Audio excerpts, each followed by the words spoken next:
Patuloy ang laban ng pamilya Duterte para maibalik sa bansa si dating Pangulong Rodrigo Duterte. Naniniwala ang abogado ni Kitty Duterte na kayang-kaya itong gawin ng Marcos admin kung gugustuhin nila. Ang detalye sa Politico Update ni Atty. Karen Jimeno. Walang epekto sa habeas corpus petition na inihain ng kanyang mga anak sa Supreme Court ang pagbasura ng ICC Appeals Chamber sa interim release ni FPRRD. Ito ang posisyon ni Attorney Salvador Paulo Panelo Jr. sa panayam sa At the Forefront ng Bilyonaryo News Channel.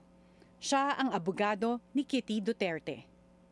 If at all, if the ICC had granted interim release to the president, maybe that changes the calculus of the Supreme Court in how to address the habeas corpus petitions, but since he still remains in custody and he wasn't granted release, then for us, the petitions for habeas corpus should still be resolved. Suspecha rin ni Panelo, sadyang ibinunyag ni Ombudsman Jesus Crispin Remulla ang umano'y ICC arrest warrant para kay Senator Ronald Bato de la Rosa para maiwasan niya ito. Pero hanggang ngayon, hindi pa kumpirmado kung may arrest order na nga ba para sa senador. I think that Ombudsman Remulla disclosed that information about the ICC warrant because he wanted Bato to hide. Because I don't think they want to do the same thing that they did to PRRD. They're projecting that it was legal and everything, but I think they announced this precisely so that Senator Bato could exhaust his remedies. Naniniwala din si Panelo na kung gugustuhin, kayang ibalik ng gobyerno sa Pilipinas ang dating Pangulo, gaya na nangyari sa dating mambabatas na si Arnolfo Teves.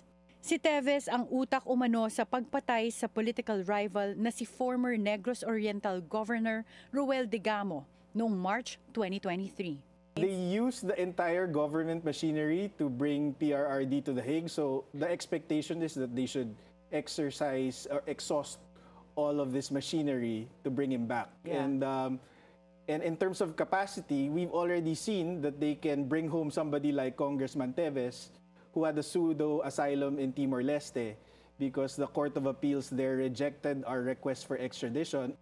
Nag-file ng urgent motion sa Supreme Court ang kampo ng mga Duterte para maresolba kaagad ang habeas corpus petition at maibalik sa Pilipinas si FPRRD. Bilang suporta dito, tinukoy ng petisyon ang sikat na kaso sa Amerika ng Noem versus Abrego Garcia na nadesisyonan nitong 2025.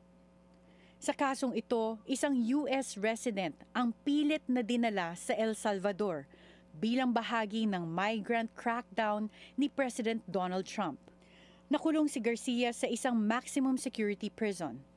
Bilang tugon sa petisyon for habeas corpus, inutos ng Maryland District Court sa mga opisyal to facilitate and effectuate the return ng biktima sa Estados Unidos. Para kay Attorney Panelo Jr., pinapatunayan ng kasong ito na may kapangyarihan pa rin ang Korte Suprema na magbigay ng habeas corpus relief kahit inalis na sa bansa ang taong nais ibalik sa Pilipinas.